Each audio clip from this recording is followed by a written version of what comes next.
Alright, so I've been rewatching Two and a Half Men recently, and I completely forgot how insane of a collapse the show actually is.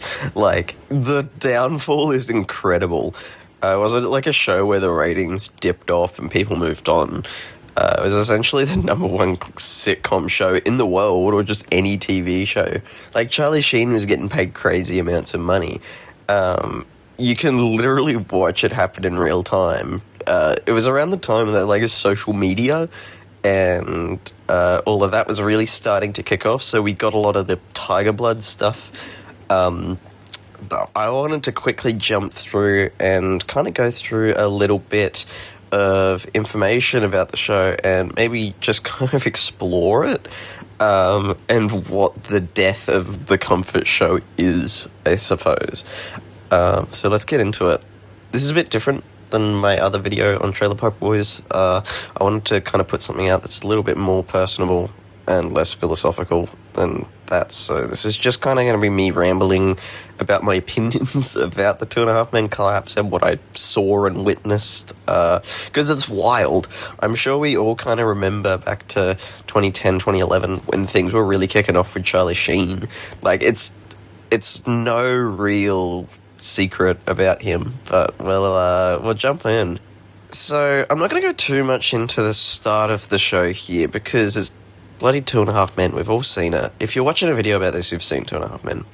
But basically, Charlie Harper is Charlie Sheen, and he just plays himself in a beach house, or maybe not what he was at the start of it, but what he became to be. It bled into his personal life. So, either drinking, gambling, sleeping with new women every episode.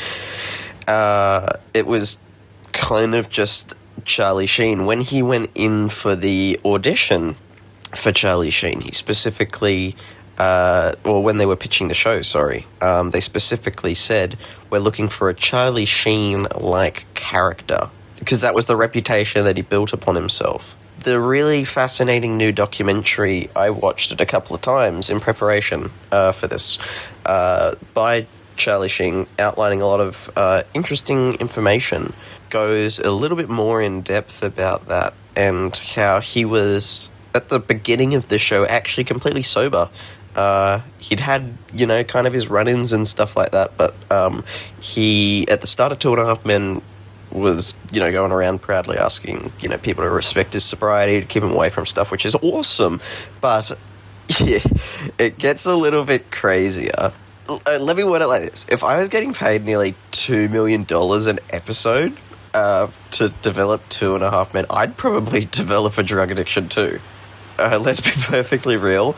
Like, that much money when you're already on, like, a unstable, like, levels of peak stress, like, you've got cash, you're basically taking zero accountability because you can mask your intentions, or people are rooting for your intentions of you to do bad because of who you are on the screen.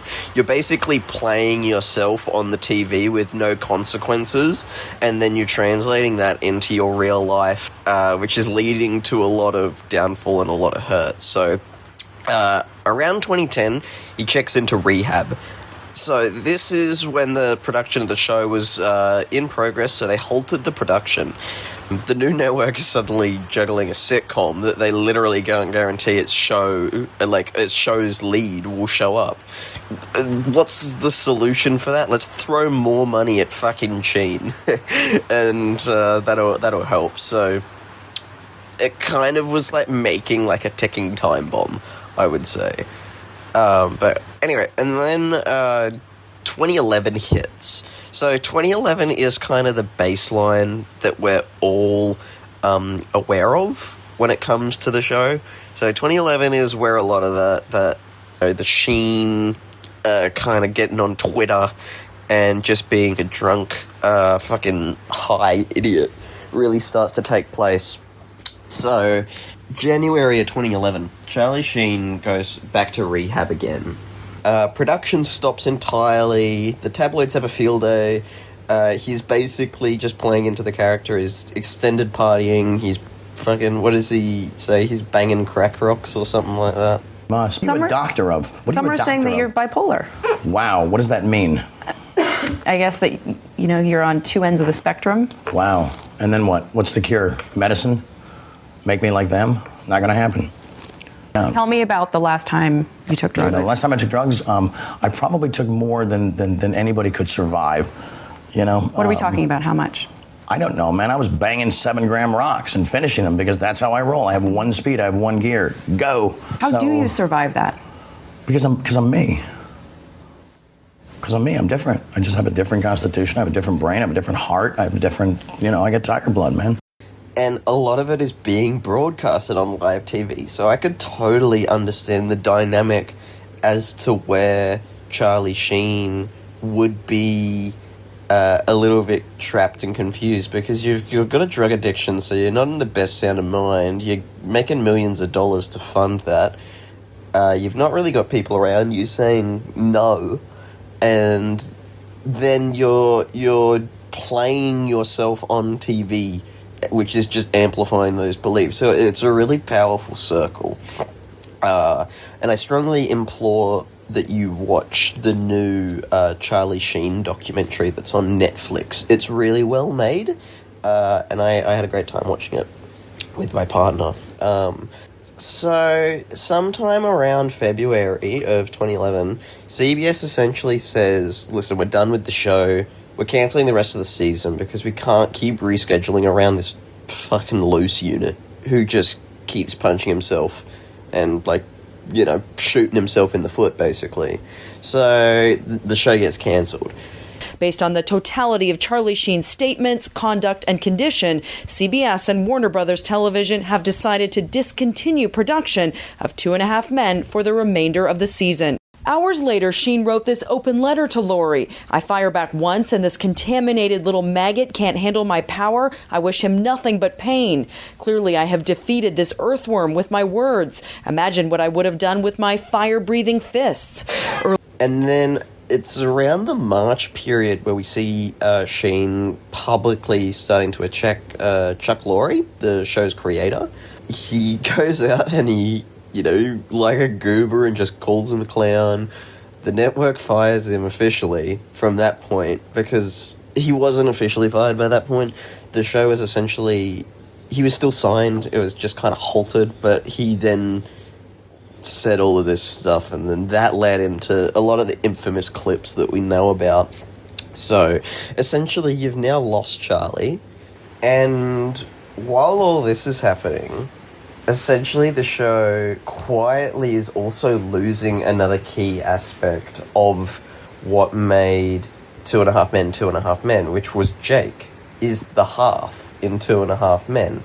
So, Charlie Sheen leaving was a huge explosion, right? And we're going to jump back into that in just a second. But Jake also stepping away from the show is kind of the moment where it loses all foundation. Because originally, he's the reason that the whole show exists. He's why Alan lives in the house. He's why Charlie has to act like a semi-responsible adult sometimes and fails, which causes the conflict between the two of them, which is the show. Behind the scenes, he just kind of checked out.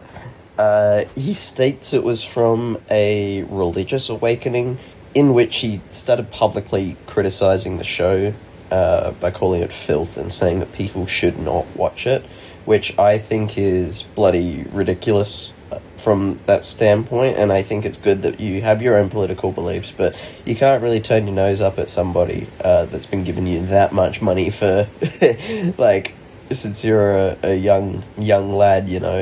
I don't think that that's cool.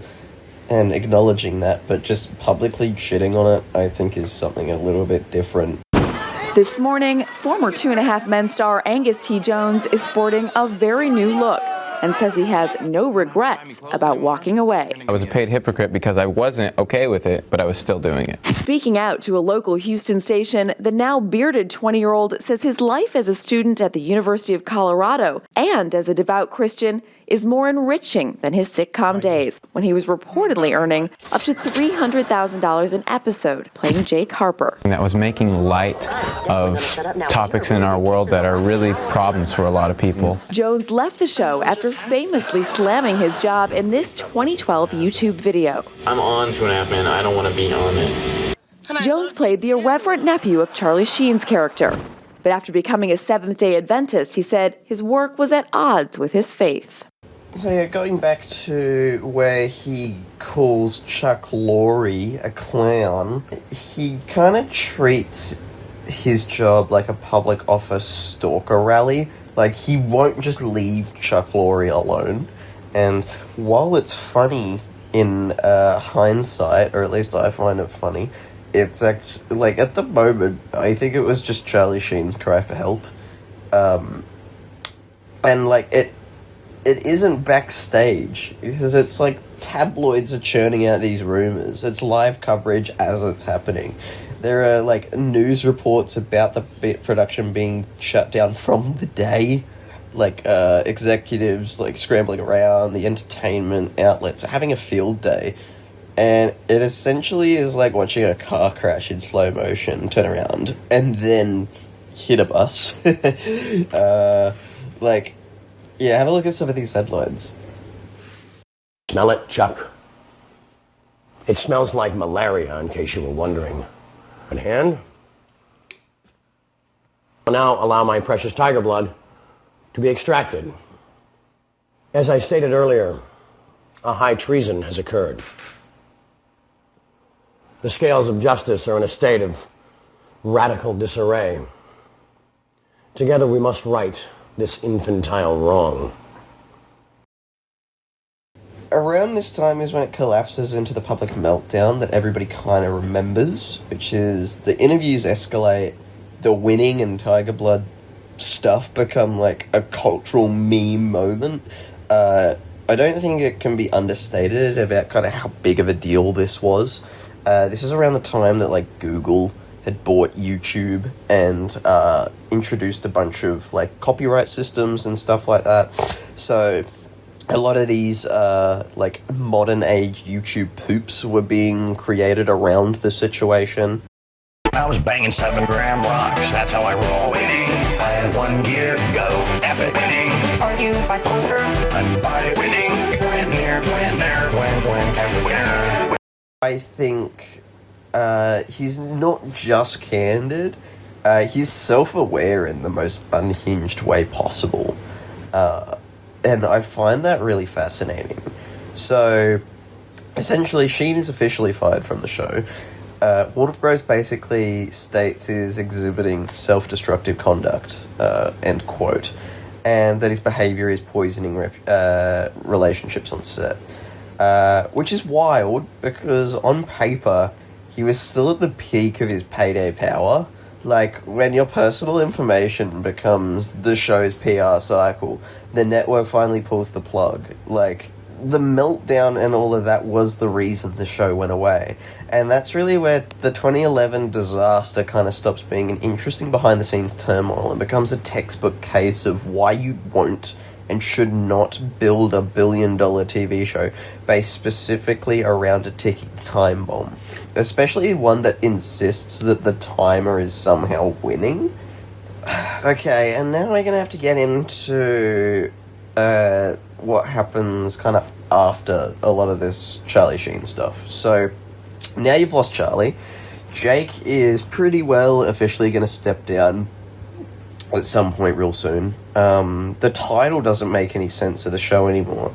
So, they make Alan of the show the centerpiece.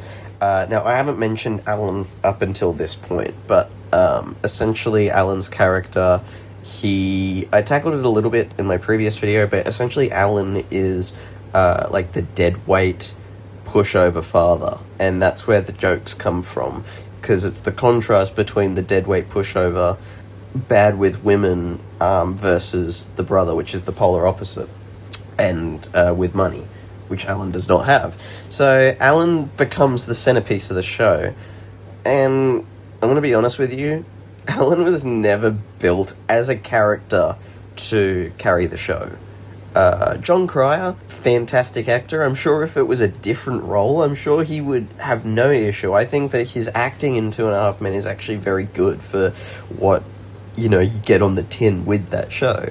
Here's the foil, though. He's basically the guy to bounce the jokes off of, and he doesn't need to be the lead of a multi-million-dollar sitcom, which is why there's a lot of episodes that you'll see that aren't Alan-centered. There's a fair few, don't get it wrong, but a majority of the episodes are Charlie-focused, so it makes it hard. And when, what happens when he's forced into that leading role, I found that the show essentially just becomes Alan torture porn for every episode. I don't know, have a look at this. Traffic jam here. Pretty lady pile up on the PCH in Malibu. I know at least one of them was rear-ended.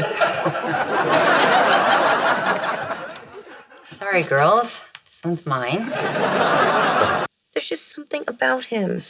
You'd have to know him to understand. He satisfies a different part of me. Point to it and I'll buzz it. I simply wanted to find out what he's got that I don't. Other than mental health, pride, and his own underwear? That's just it. He does have it all. I can totally see why Lindsay loves him. He's kind, he's generous, he's got a smile that lights up a juice bar. So, without Charlie to bounce off of, it's relentless. It's not really funny, it's just cruel. It's like they don't have any other jokes other than to beat on Alan, because he's the only familial character still kind of around. Then somehow they cast Ashton Kutcher as Walden Schmidt.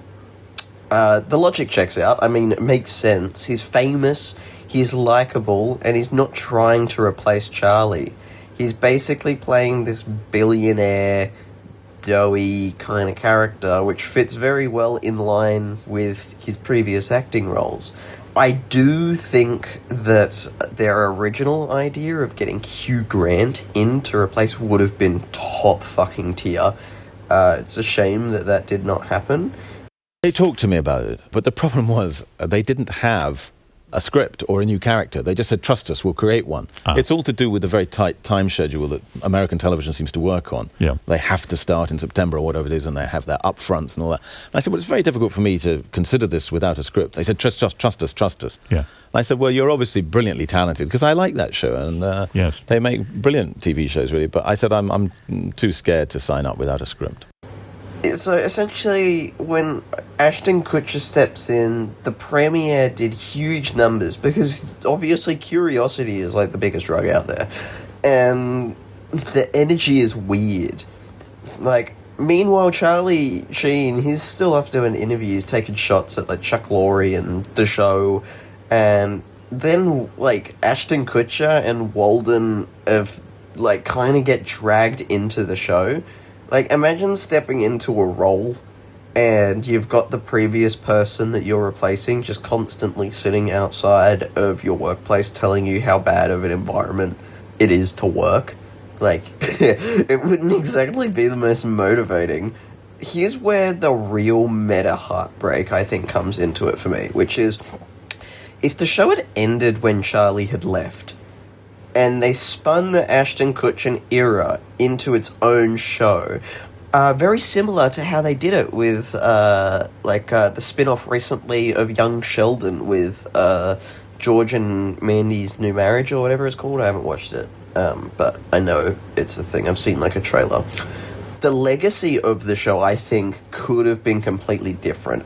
I'm under the impression that if they followed that and the destruction of the show wasn't so irreparable, and the greed from companies, executives wanting a replacement for Sheen, rather than giving the show that period that it needed to, like, sit and simmer for a couple of years while Charlie fixes his fucking life and then comes back, this show would have been huge.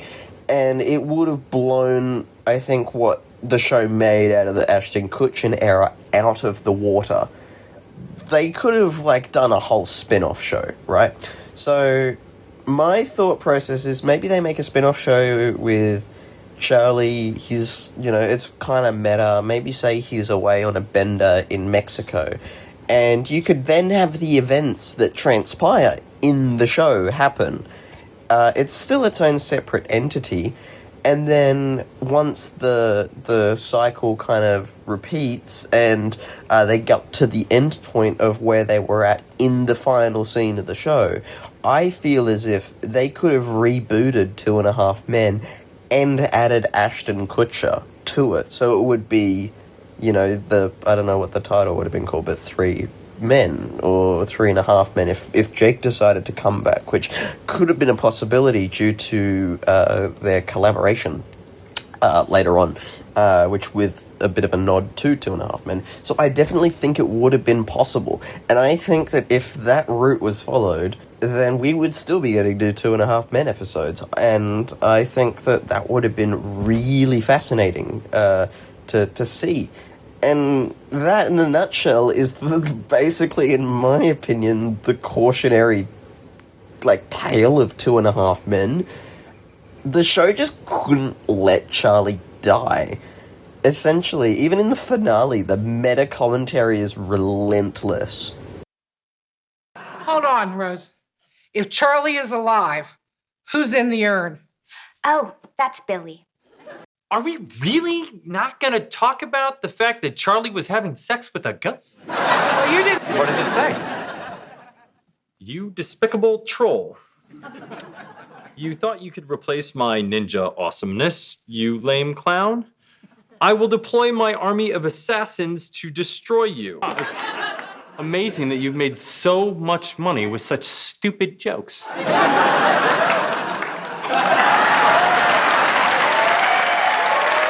Revenge for what?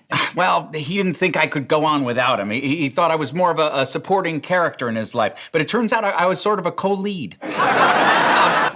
See, I'm not so pessimistic. I'm hoping someday he and I can be buddies. Good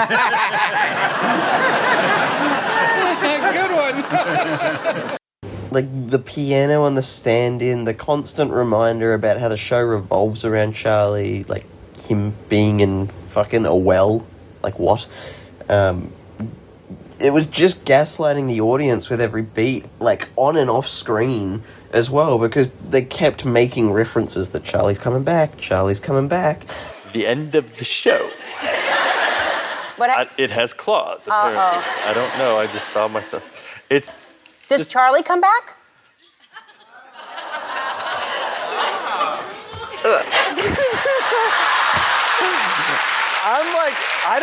Here's the thing. If you're working on the Warner Brothers lot, if there's sirens, come save me. Okay. I think the way that they did it was a very tongue-in-cheek way of just embracing and kind of owning the show and what it stood for and its comedy and all of that in between, but I don't think that it panned out very well. It's not just a sitcom collapse. It's essentially watching Charlie Sheen's life, his decisions, and lost opportunities kind of unfold on him in real time. And I think it's really fascinating for a lot of people. And as I mentioned, I strongly suggest it doesn't tackle the 2.5 Men thing too much. In the documentary, Charlie Sheen's documentary mainly focuses around him. And naturally, obviously, they're gonna talk about 2.5 Men because it's kind of his golden magnum opus, But yeah. Anyway, this is me doing something new, trying some ramblings. I hope you guys enjoyed it. Look forward to Trailer Park Boys 2. If you have any points of interest that you want me to mainly tackle in that video, that would be great. I want to do another one of these videos, maybe looking at something like Two Broke Girls or something like that, because I feel like that could be interesting. My partner has just put me onto that, and I'm watching through that for the first time. But if you have any show suggestions, please put them in the comments. I've not watched Friends. The concept of the show doesn't really interest me. I've seen clips and episodes on TV back in when I was younger, obviously, and so that could be something to go through and actually give it a proper watch. But yeah. Anyway, if you enjoyed this, thanks for sticking around. I really appreciate it, and I look forward to seeing you guys all soon. So, Cowabunga, and I'll chat to you mad cunts later. Alright, see ya.